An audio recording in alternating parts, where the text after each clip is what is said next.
Hey, church family. This is Tuesday, and the Tuesday recap of the Passion Week is this that Jesus gave several teachings on this Tuesday of the Passion Week to his disciples, and one of them was a time that he pronounced judgment. He did so talking about the end times in Matthew 24, but in chapter 23, he talked about woes, not there's blessings that are talked about, but there's also woes.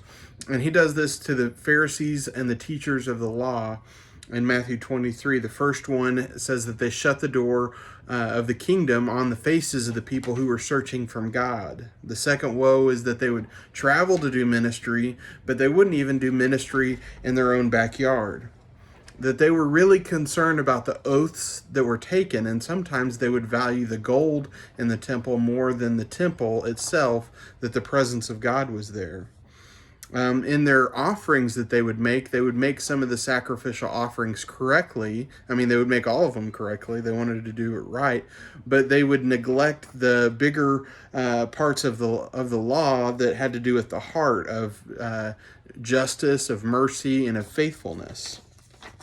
Another woe is that the outside of their cup was clean. If their life was a cup, the outside was clean and the inside would have been moldy.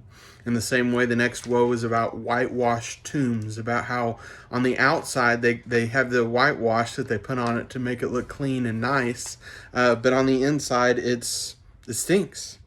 And the last woe is that they would say that, oh, if we lived during the time of the prophets, we wouldn't have persecuted them. We would have been better than they were.